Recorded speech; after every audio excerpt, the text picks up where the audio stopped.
Jadi di hari Jumat ini kita mau ngebahas masalah isu-isu yang lagi hangat nih terkait dengan kasus apa bang?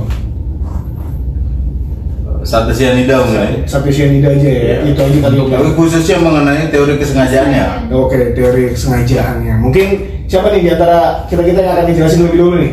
Bang Leo dulu. Leo dulu kali ya. Ya, Masalah teori kesengajaan. Silakan, Bang Leo. kepada teman-teman sekalian yang menyaksikan siaran live ini, yang pertama sekali kita harus kembali dulu ke dasar terkait dengan pertanggungjawaban pidana. Karena nanti kita berbicara mengenai teori kesengajaan ini berkaitan dengan pertanggungjawaban pidana. Sebagaimana kita ketahui ya Bang Rahim, Kak Cika dan Lai Martin, di hukum pidana itu berkaitan dengan pertanggungjawaban pidana dikenal ada dua aliran, monistis dan dualisme.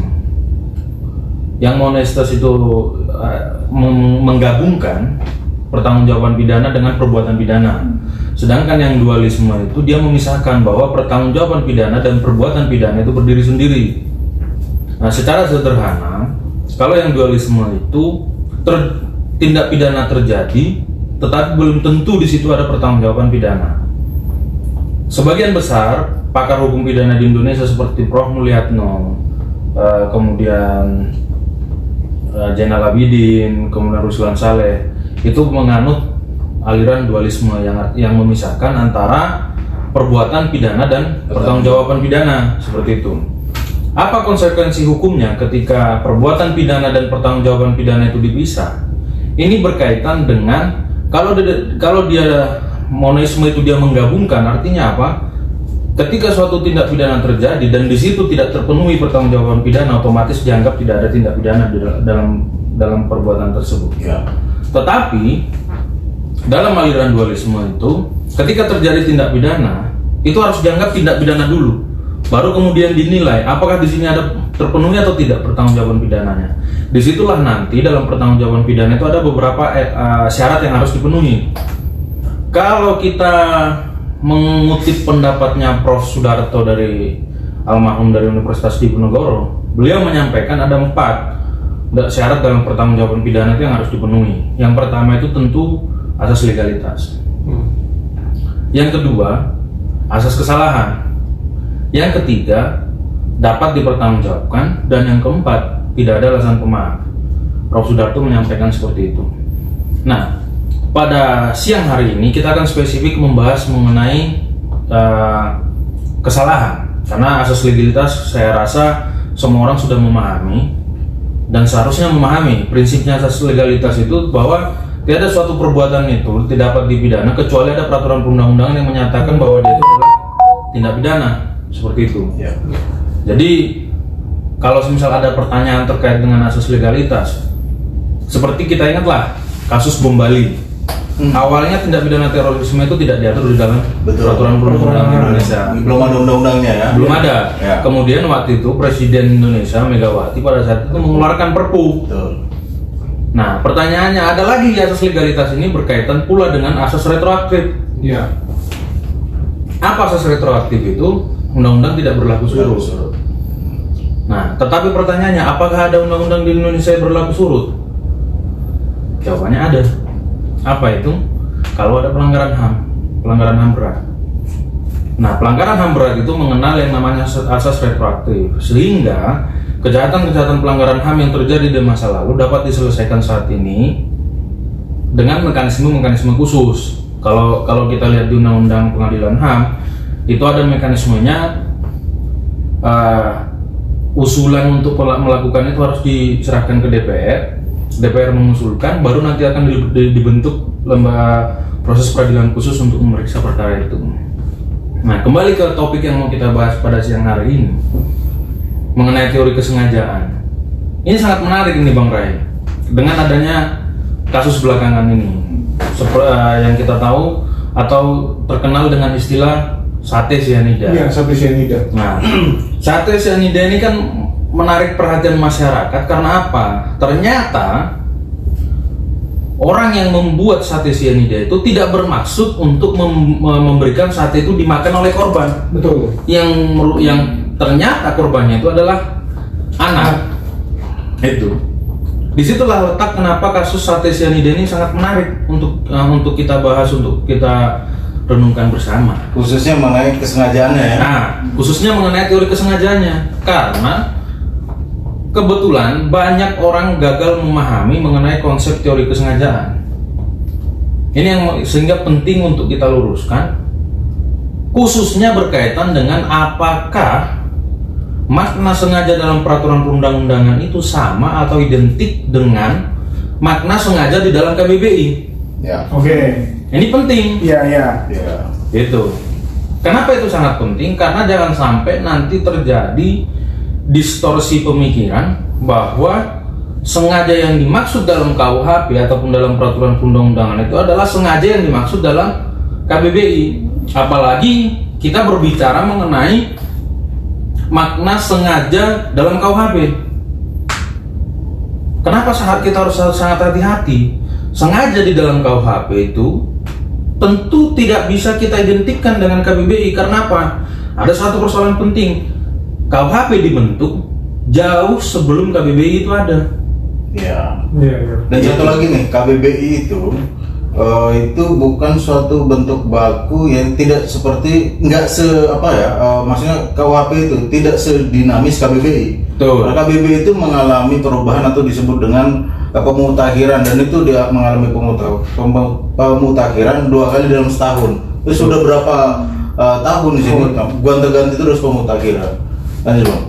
Nah, menyambung yang disampaikan oleh Bang Rahim tadi bahwa kita tidak bisa menjadikan KBBI jadi acuan karena ternyata KBBI itu sangat dinamis, mengalami perubahan.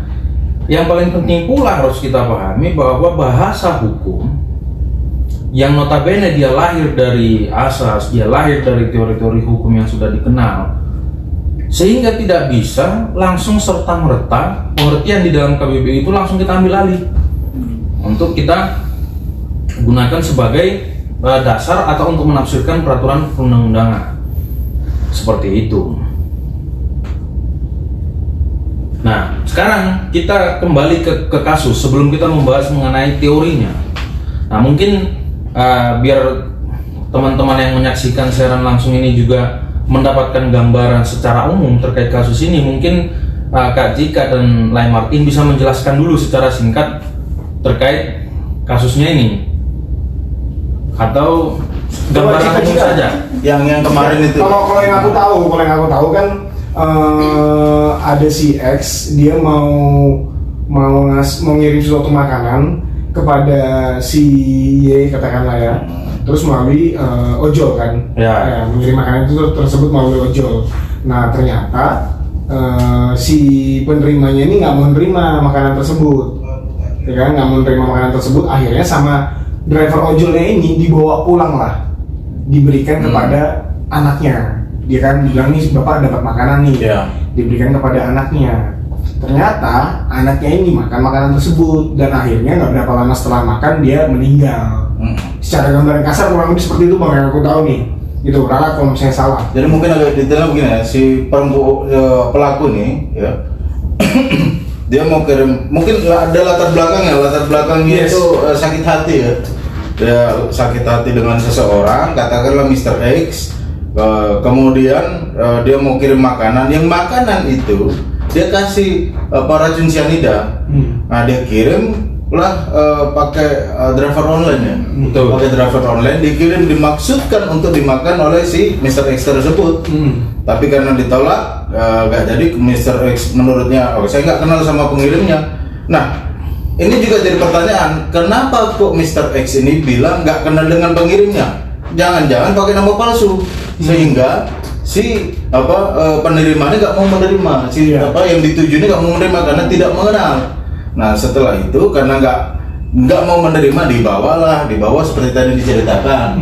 Dan daripada ini mubazir, dikasihlah sama anaknya kurir tersebut. Nah anaknya kurir itu yang makan dan akhirnya mengakibatkan meninggal, hilangnya nyawa. Sebenarnya gini, menarik lagi nih Bang, banyak yang tadi dibilang, banyak yang orang-orang yang mungkin menafsirkannya agak-agak keliru gitu tentang kesengajaan. Orang banyak yang menganggap sengaja itu kalau saya misalkan sama Bang Leo, ya, saya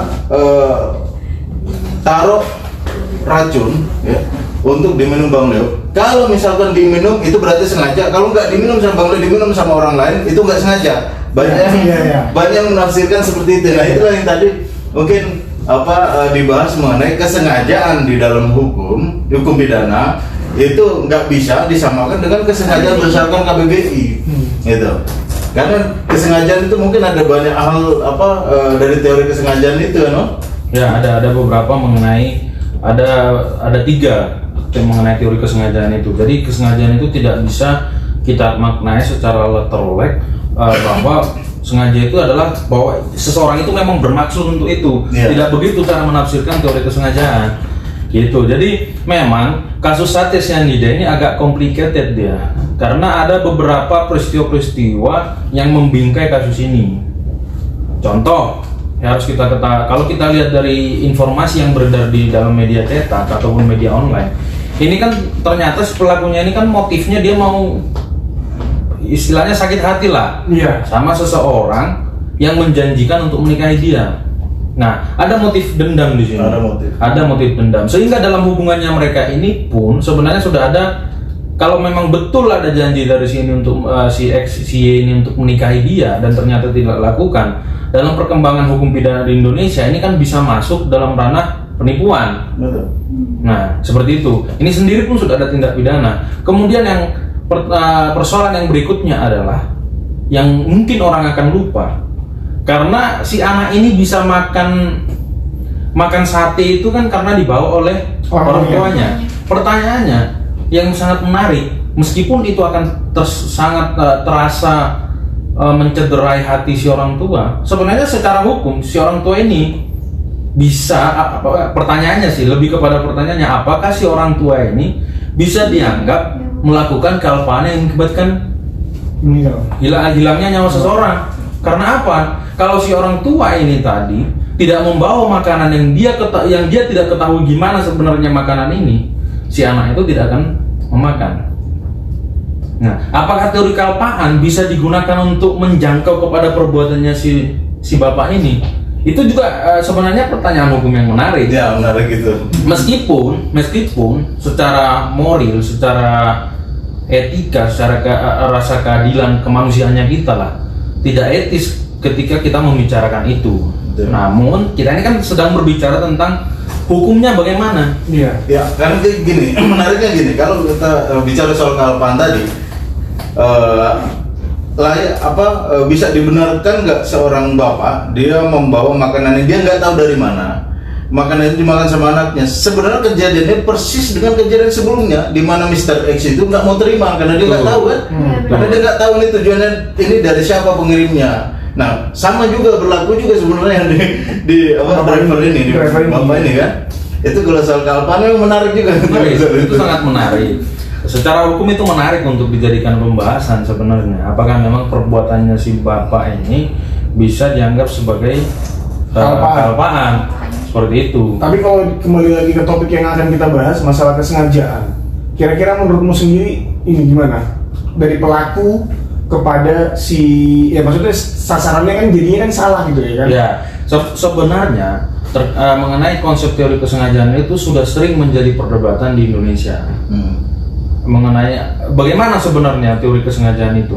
Kalau kita flashback jauh ke belakang, mungkin pada saat saya masih kuliah itu ada dulu tragedi seseorang yang sekarang sudah terbukti bersalah dan sudah menjalani hukumannya, yang dia menabrak orang-orang yang sedang olahraga. Kalau kita dulu ingat kasusnya yang sempat viral, ada seseorang menaiki mobil, entah karena dia mabuk atau karena apa, kita fokus ke perbuatannya aja ya. Dia nabrak, ada beberapa orang yang meninggal.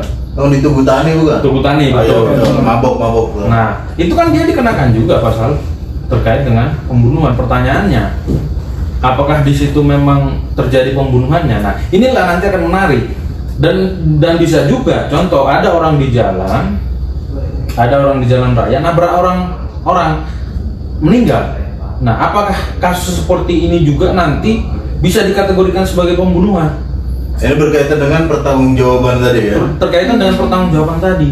Seperti itu. Ini ada kaitannya dengan teori kesengajaan. Nah, kalau kita berbicara mengenai teori kesengajaan di dalam hukum pidana, baik para ahli hukum pidana di negara lain di dunia lah maupun di Indonesia itu sepakat bahwa kesengajaan itu dapat dibagi menjadi 3 bentuk.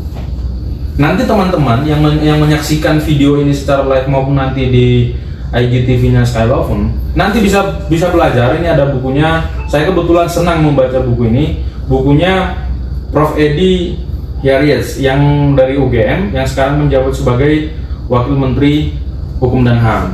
Itu memang kita dalam membaca buku beliau ini kita harus benar-benar membaca secara hati-hati, secara teliti. Beliau memaparkan secara detail itu. Nah, kalau mau lebih sederhana pemahamannya tetapi langsung kepada poin permasalahannya, nanti teman-teman bisa juga baca di buku Hukum Pidana yang ditulis oleh Prof. Didik Endro Purwolaksono, Guru Besar Fakultas Hukum Universitas Airlangga. Nah, seperti itu. Nah, kalau kita mengacu kepada satu literatur ini dulu ya, teori kesengajaan itu bisa kita bagi menjadi 3 jenis. Kesengajaan sebagai maksud, kesengajaan sebagai kepastian, dan kesengajaan sebagai kemungkinan.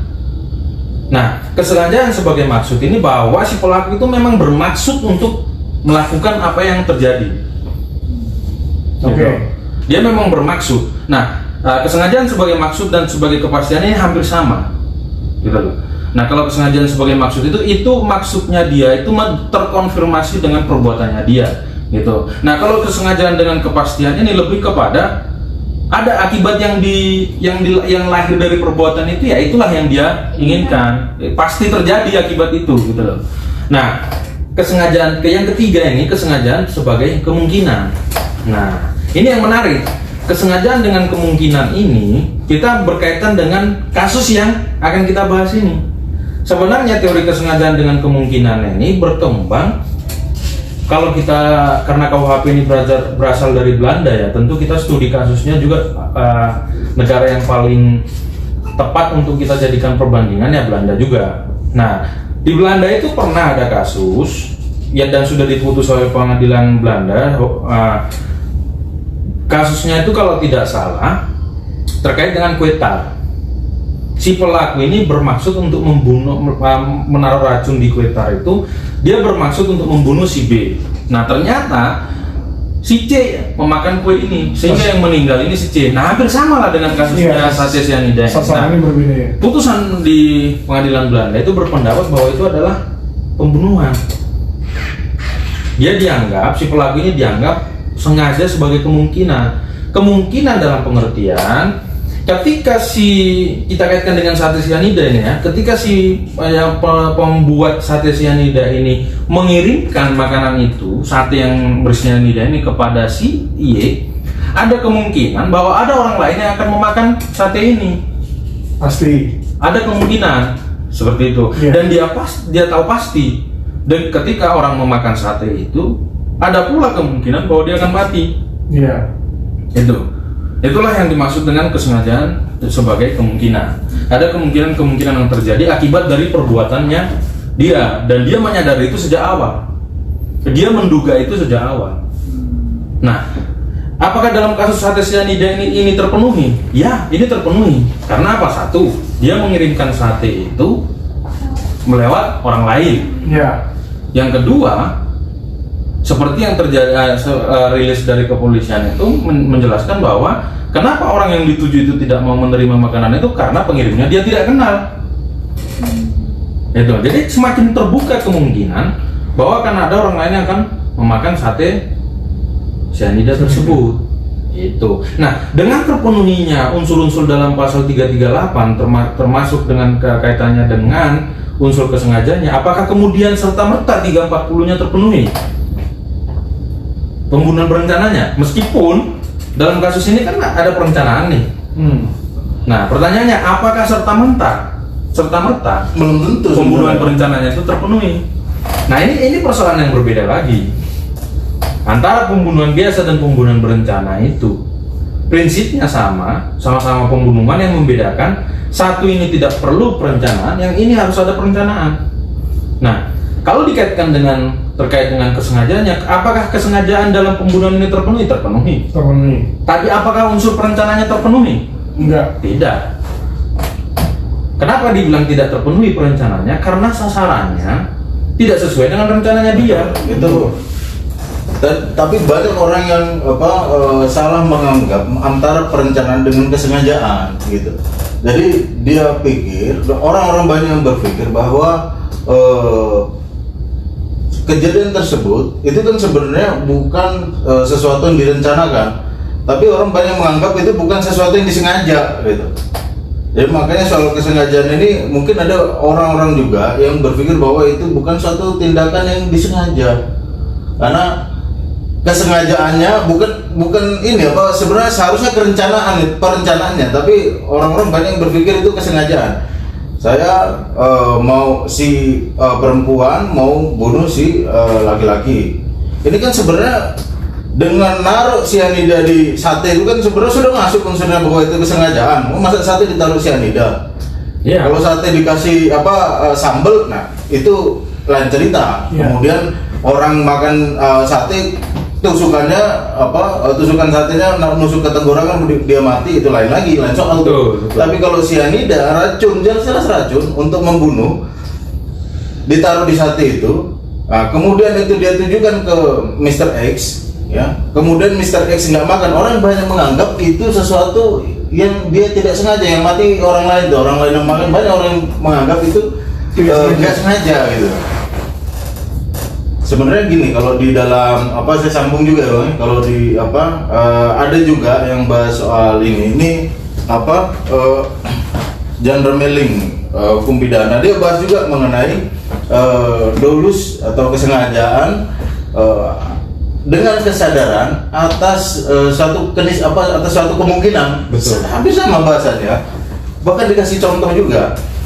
Bagaimana ketika orang ingin membunuh kepala pasar, dia kirim makanan dengan racun ke alamat kepala pasar tersebut. Dia menyadari di rumah kepala pasar itu tinggal juga istrinya. Nah, itu yang dibilang ada kemungkinan juga nanti yang makan orang lain selain orang yang dituju sama dia.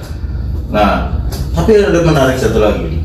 Ini mengenai 338 dan 340. Ya.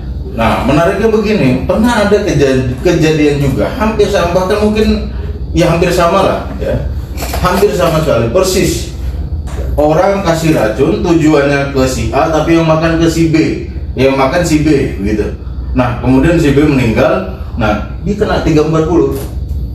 Ini kejadiannya di daerah Sumatera, namanya Dewi Asmara. Itu dia 340 pembunuhan berencana. Nah, ini yang menarik nih. Kok aparat penegak hukum itu menggunakan itu sebagai pembunuhan berencana gitu. Hal tersebut dikatakan sebagai pembunuhan berencana. Padahal yang tadi kita bahas, yang tadi sudah kita bedah mengenai kesengajaan dan perencanaan adalah dua hal yang berbeda. Makanya saya juga pernah dalam suatu diskusi saya sampaikan bahwa kesengajaan itu belum tentu perencanaan, belum tentu direncanakan. Suatu kesengajaan belum tentu direncanakan, tetapi sesuatu yang direncanakan sudah pasti itu disengaja. Enggak mungkin orang tidak sengaja merencanakan itu. Nah, itu yang menarik soal ini di daerah mana itu, Lampung Sumatera Selatan, namanya Dewi Asmara. Dia kasih makanan racun untuk ngeracunin suaminya, tapi yang makan mertuanya meninggal, plak, mertuanya meninggal. Nah, dia dipidana, disangkakan dengan 338 dan 340, bahkan 340 dia kenanya. Ini sorry Bang, Ya. ada yang bilang nih izin bertanya bisa Bang. Oke teman-teman yang mau bertanya langsung tulis di situ ya, biar nanti kita bacain terkait dengan case yang lagi kita bahas. Dari Ebenes R sih, dia belum nanya apa-apa nih. Lanjut. Sambil nunggu pertanyaan. Kata Koki juga ini kita lagi kuliah umum katanya. Iya. Ada delik kealpaan nih Bang katanya. dari Peters, ada dari kealpaan.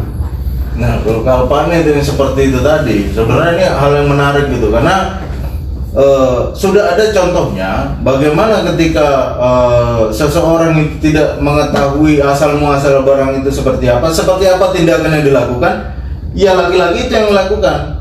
Dia nggak tahu pengirimnya itu siapa, dia nggak terima. Iya. Ya, dia tolak gitu. Jadi sebenarnya kalau kealpaan ini sangat berkaitan erat dengan kehati-hatian.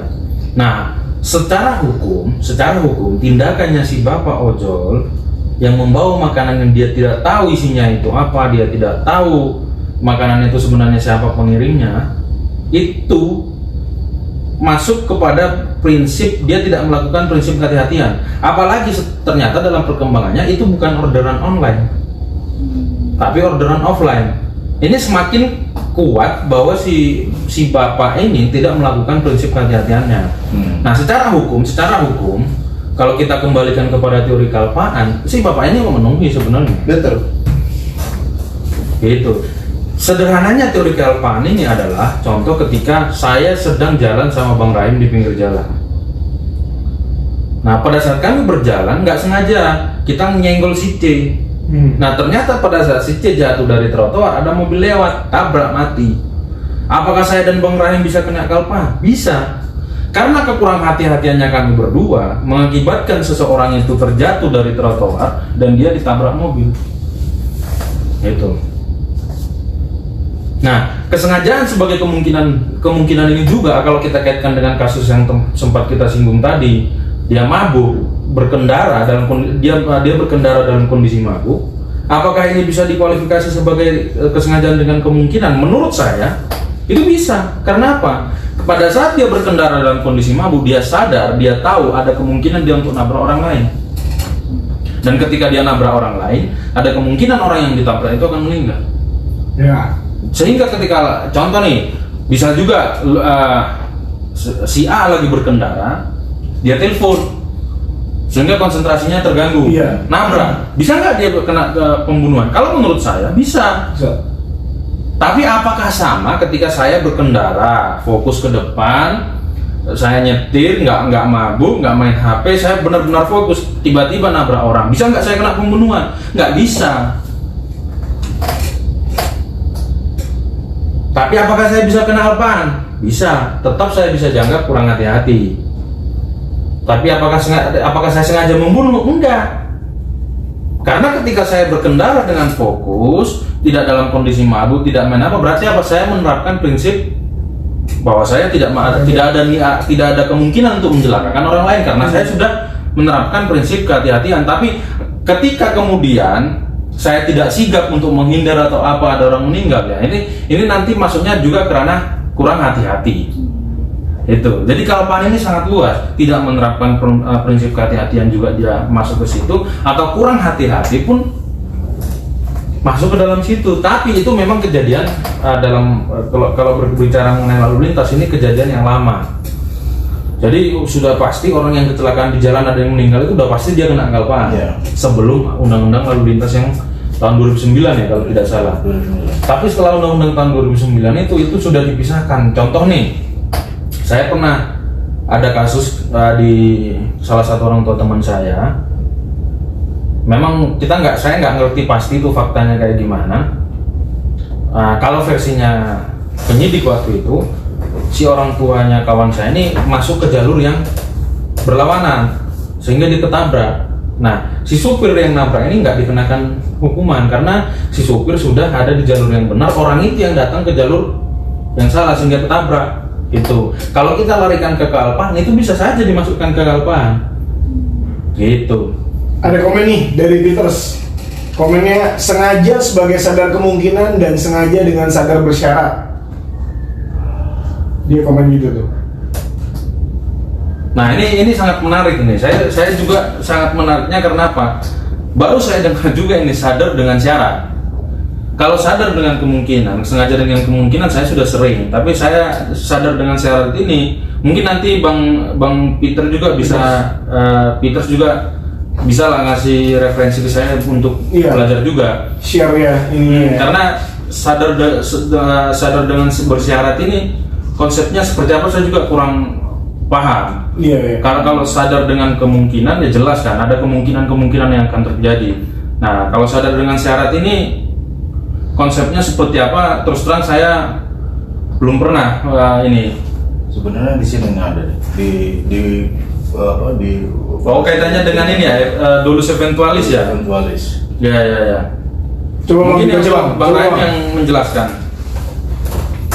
Jadi kesengajaan bersyarat atau ini delis eventualis ini dibahas di bukunya Jan Romeling, Hukum Pidana.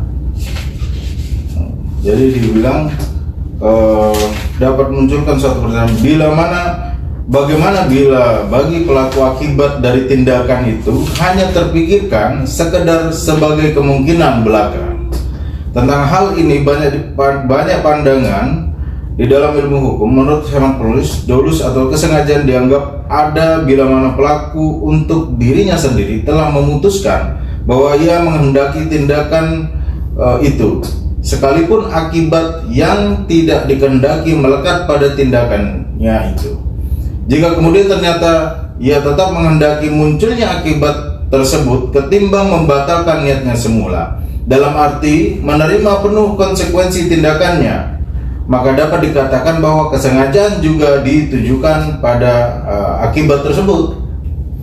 Oh ini jadi sengaja dengan bersyarat ini, kemungkinan bersyarat ini ada kaitannya dengan seperti ini memisahkan antara kelupaan dengan dia tetap dianggap sebagai kesengajaan. Contoh. Nah, ini hampir sama dengan yang saya bilang tadi mabuk itu, tapi saya lebih cenderung memasukkan itu sebagai kesengajaan dengan kemungkinan saja, tidak pakai bersyarat. Karena apa? Kalau terkait bersyarat ini nanti agak-agak ada yang menggabungkan, ada yang menggabungkan antara kesengajaan dengan kemungkinan itu dan juga dolus eventualis, tapi ada juga yang memisahkan.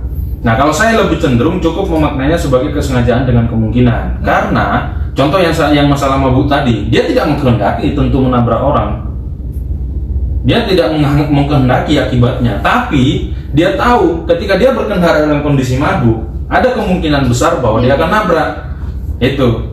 Jadi kemungkinannya sebenarnya sama saja prinsipnya dengan kemungkinan.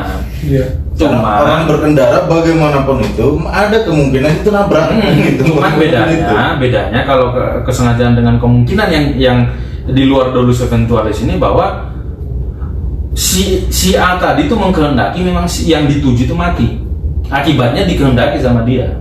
Ya. Gitu. Tetapi apakah korbannya itu dikehendaki dalam kasus ini? Enggak. Tapi akibatnya dia kehendaki. Nah kalau dalam mabuk tadi beda. Si yang mabuk tadi itu dia tidak mengkehendaki ada orang mati, tetapi dia tahu bahwa ketika dia berkendara dalam kondisi mabuk atau dia kebut-kebutan, ada kemungkinan akan terjadi kecelakaan. Seperti itu. Kalau saya sih lebih cenderung mengarahkannya tetap kepada kesengajaan sebagai kemungkinan. Seperti itu. Iya, ini juga ada komen lanjutan dari Peters, dibilang betul bang, dolus eventualis dan bewusster sure ya. Terima kasih untuk pencariannya bang, sukses bilang itu. Oke bang Peters, terima kasih juga buat komentarnya. Gimana bang, ada lanjutan yang lagi ya? Dari teori ketidaksengajaan ini? Atau mungkin ada suatu kesimpulan terhadap kalau menyimpulkan mungkin jangan kali ya. Ya, kalau nanti ini kasus masih berjalan. Iya, jangan. Apalagi kita yang kita angkat lagi hangat-hangat ya. Mungkin harapan aja kali ya. Nah, atau pandangan kita lah sebenarnya, pandangan terhadap berita-berita atau informasi-informasi yang beredar di media ya kan terkait dengan si kasus ini gitu.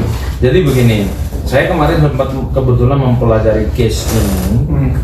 Saya tertariknya karena saya lihat kok si pelakunya ini disangkanya itu, saya nggak tahu lagi kalau ada perkembangannya ya.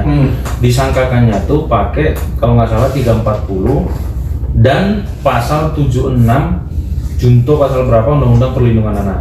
Karena kebetulan korbannya memang anak. Nah, kalau saya secara pribadi ya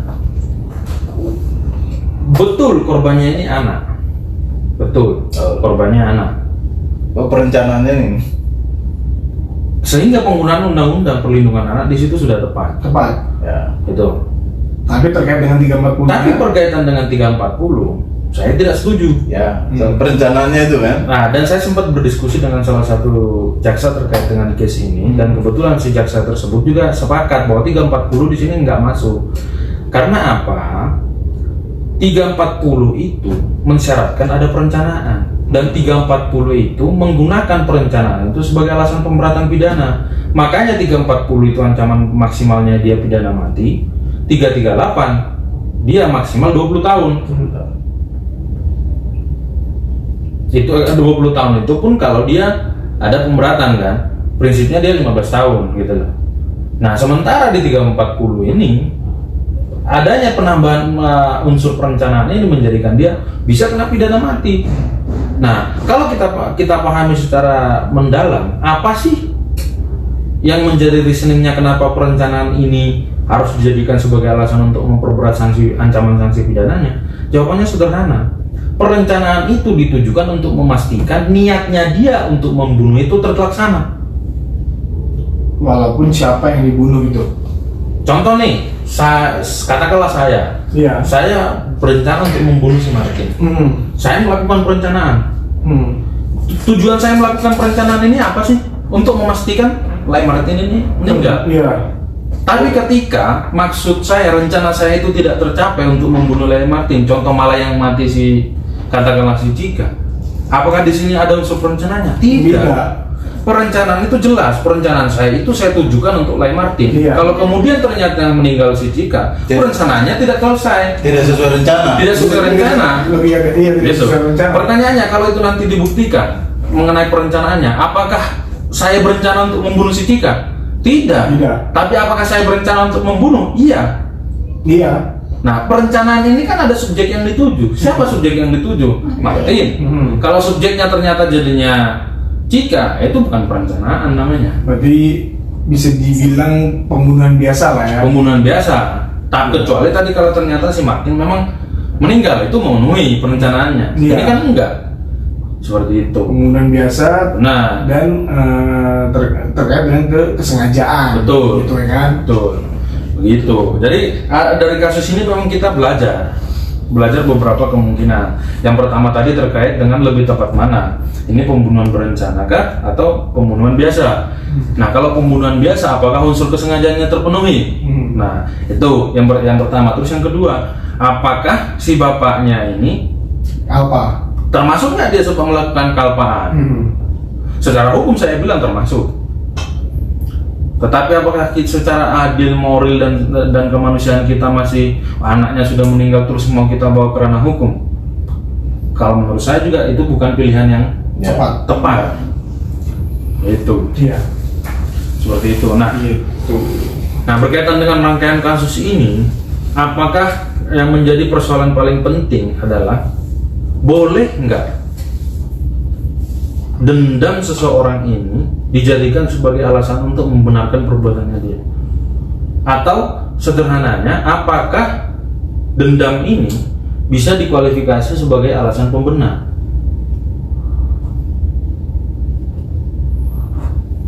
Ini menjadi sangat menarik karena ini kan ada motifnya. Iya. Ada alasannya. Ada alasannya dia kenapa melakukan itu. Tapi pertanyaannya, apakah alasan yang dimiliki oleh si pelaku ini yang saat ini menjadi tersangka ini dapat dianggap sebagai alasan pembenar?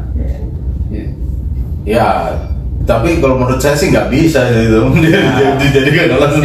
Karena saya sempat berdiskusi dengan seseorang, bahkan menurut dia di sini nggak ada tindak pidana. Motifnya tidak. Bukan kejadian ini. Kejadian ini tidak ada tindak pidana karena dia tidak mempunyai kehendak untuk membunuh si anak yang meninggal ini. Dia begini, sebenarnya kalau mengenai orangnya iya, tapi mengenai sesuatu hal perbuatannya jelas dia taruh racun. Iya. Itu bukan peruntukannya kan? Iya. Nah, karena gini, menariknya itu kesengajaan ini soal itu tadi. Kesengajaan itu ini berbeda pandangan. Menariknya nih berbeda pandangan karena gini, ini kan prosesnya berjalan. Mungkin udah di tahap apa nih? yang apa Masih sidik. masih sidik. Nggak jauh loh waktunya itu dengan kasus yang di Sumatera Selatan. Itu yang tadi saya bilang itu mengenai sama kejadiannya, si istri mau racunin suaminya, nggak tahu yang makan mertuanya, orang tua dari ininya suaminya. Nah, menariknya apa? Menariknya ya mungkin pandangan dari ya kita nggak tahu ya, tapi kebetulan yang menangani instansi yang sama mungkin ada pandangan yang berbeda, pandangan mengenai kesengajaan antara penyidik di kepolisian dan mungkin penuntut umum gitu. Jaksa peneliti dan dengan jaksa gitu. Dan mungkin ini juga bukan perorangan juga, tapi mungkin secara institusi dalam memahami suatu kesengajaan. Karena ya sama di Sumatera Selatan itu kejadiannya sama, dikenakan dengan 340, disangkakan dengan 340 pembunuhan berencana. Nah, ini juga tempatnya padahal beda, tapi sama gitu. Nah, apakah ini terjadi suatu perbedaan pandangan ya dalam kepolisian dalam memahami kesengajaan itu dilihat dari mananya? Sengaja apakah sampai orangnya benar-benar bukan sengaja, perencanaan ini apakah ketika dimaksud dan direncanakan sesuai dengan orang yang dituju dulu baru itu masuk dalam perencanaan, atau pandangan dari penyidik ini perencanaan itu cukup pada tindakannya saja, dia merencanakan itu untuk pembunuhan, entah itu siapa yang terbunuh, tapi dia sudah merencanakan pembunuhan seperti yang dijelaskan, maka itu terpenuhi perencanaannya, itu yang disangkakan. Mungkin perbedaannya seperti itu bisa jadi, karena memang ini kejadiannya begitu loh. Ya. Kita belum tahu juga kan, belum tahap kedua, belum tahap pelimpahan. Sama ini waktunya, rentan waktunya nggak jauh, mungkin 2 bulanan atau 1 bulanan sebelum itu kejadiannya. Bisa jadi ada perbedaan pandangan itu kan. Jadi kalau menurut saya 338 dan 340 ini ada perbedaan. Kalau 338 itu menurut saya masuk sebagai delik material, yang artinya dia melihat akibatnya saja. Kalau 340 dia delik formil material, artinya apa? Akibatnya dilihat dan formilnya, cara melakukan perbuatannya juga dilihat. Nah, kalau 340 akibatnya harus terpenuhi, caranya juga harus terpenuhi. Apa itu caranya? Harus terencana. Enggak, yang namanya berencana itu enggak mungkin salah sasaran. Ya.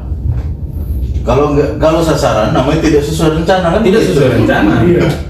Kalau tidak sesuai rencana berarti tidak berencana. Betul. Putar-putar di situ aja. Iya. Iya. Nah, makanya saya bilang, kalau dalam seperti yang saya jelaskan, saya sempat diskusi dengan Bang Ryan soal ini. Makanya kemudian kami berdua itu lahir kesimpulan, berencana itu pasti sengaja, tetapi sengaja itu belum tentu berencana. Sepakat. Nah itu. Berarti itu konklusinya ya. Konklusinya itu. Makanya kalau 340 itu pasti kesengajaannya terpenuhi dulu, karena mensyaratkan pembunuhan. Gitu loh.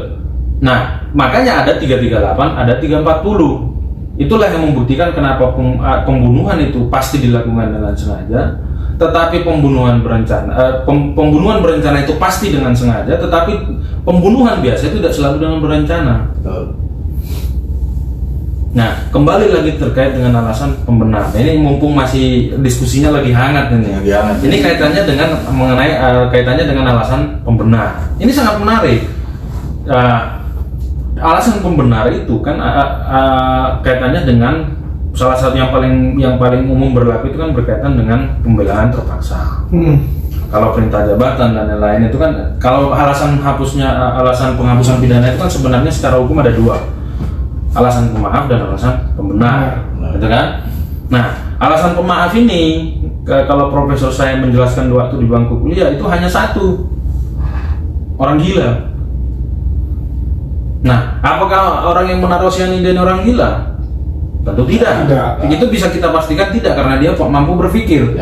Ini nanti kawan-kawan harus dibedakan antara orang gila dan, kalau dalam bahasa kedokteran itu ada istilahnya unfit to stand trial. pura-pura gila. Bukan, unfit to stand trial itu adalah orang itu tidak mampu untuk menghadapi persidangan. Bedakan lah ya, tidak mampu bertanggung jawab dan tidak mampu menghadiri persidangan. Itu beda. Kalau kita ingat dulu unfit to stand trial itu contohnya itu ada kasus yang tenar itu Soeharto, almarhum Presiden Soeharto. Soeharto itu penuntutannya dikembalikan ke penuntut umum karena dia dianggap unfit to stand trial. Bukan tidak mampu bertanggung jawab lah ya, tapi tidak mampu menghadapi persidangan. Tidak mampu hadir. Dan akibat hukumnya itu beda. Kalau tidak mampu bertanggung jawab itu, akibat hukumnya itu abadi. Artinya dia tidak bisa dituntut lagi. Tapi kalau unfit to stand trial, begitu dia fit, dia bisa dituntut lagi. Dan nanti muncul lagi pertanyaan nih dari teman-teman yang lihat. Nah, kalau misalkan unfit to trial itu berlaku untuk Presiden Soeharto, untuk almarhum, bagaimana dengan kejadian pada saat Setia Novanto? Nah, kalau kejadian Setia Novanto itu tidak termasuk kepada unfit to stand trial. Karena apa? Penyakitnya itu tidak bisa dibuat-buat. Dan di dalam praktek peradilan di Indonesia untuk menentukan unfit to stand trial itu harus dokter yang ditunjuk oleh ID. Dan itu tim, bukan individu. Itu ada beberapa kasus. Nanti ke depan kita akan spesifik membahas mengenai unfit to stand trial. Itu artinya itu kalau kita lihat ada salah satu dokter yang membahas mengenai pertanggungjawaban pelaku tindak pidana korupsi yang sakit permanen. Ini harus dibedakan ya. Nanti contoh kayak kasus kleptomania, apakah itu termasuk dalam orang gila? Ini nanti akan kita bahas lah, karena ternyata setelah saya baca beberapa buku, istilah yang dipakai di KUHP kalau nggak salah pasal 44 orang gila itu dengan istilah kedokteran itu berbeda. Contoh kayak kleptomania bagi orang kedokteran kehakiman itu termasuk penyakit yang menghapuskan pertanggungjawaban pidana seseorang, karena ketika penyakit kleptomanianya dia itu kambuh, dia tidak bisa mengendalikan dirinya. Sama halnya dengan orang gila. Seperti itu. Nah, ini tadi alasan pemaaf. Ini kembali ke alasan pembenar. Alasan pembenar itu ada perintah jabatan, ada pembelaan terpaksa, ada pembelaan terpaksa melampaui batas, dan ada daya paksa. Nah, ini tentunya masuk kepada, kalau kita paling mau memaksakan masuk pun, kasus ini masuknya sebenarnya kepada pembelaan terpaksa. Meskipun sebenarnya tidak bisa. Karena kalau pembelaan terpaksa itu antara perbuatan yang datang ke dia dan tanggapannya dia menghadapi perbuatan itu harus seketika. Ya, artinya kalaupun dia tidak melakukan hal itu, apa yang terjadi pada dirinya? Nah, itu begitu. Contoh nih, saya mukul Lai Martin, dia nggak balas waktu itu, dia malah pulang, terus harus mati sih ini, dia ngasah pisau dulu apa segala macam. Ini nggak masuk ini pembelaan terpaksa. Gitu. Kalau dulu teman-teman juga sempat baca kasus anak di Malang yang bunuh begal, itu juga menarik. Kalau saya berpendapat itu masuk pada pembelaan terpaksa. Tapi pembelaan terpaksa itu pun ada dua, pembelaan terpaksa biasa dan pembelaan terpaksa melampaui batas. Seperti itu. Nah, untuk itu nanti kita bahas. Karena nah, ini kan kita detailkan masalah teori kesengajaannya dulu. Dan kebetulan habis ini kami ada agenda. Jadi untuk siang hari ini cukup di sini dulu mengenai teori kesengajaan. Nanti kalau ada pertanyaan dari teman-teman boleh di komen di video ini nanti, akan kami save ataupun nanti di DM. Iya, DM. Ya, jadi mungkin akan reguler aja kali tiap minggu kali ya, reguler ya kan, reguler tiap minggu. Jadi hitungannya kita cari topik-topik yang lagi hangat buat kita bahas gitu kan. Mungkin nanti jika boleh lah ngasih ide atau teman-teman di kampus mungkin ada Jadi boleh tinggal di DM aja pertanyaan-pertanyaannya, nggak ada waktunya, ntar kita baca, kita bahas bareng-bareng. Oke, sekian dari kami, sampai ketemu di lain waktu dan selamat siang. Selamat siang. Bella, ciao.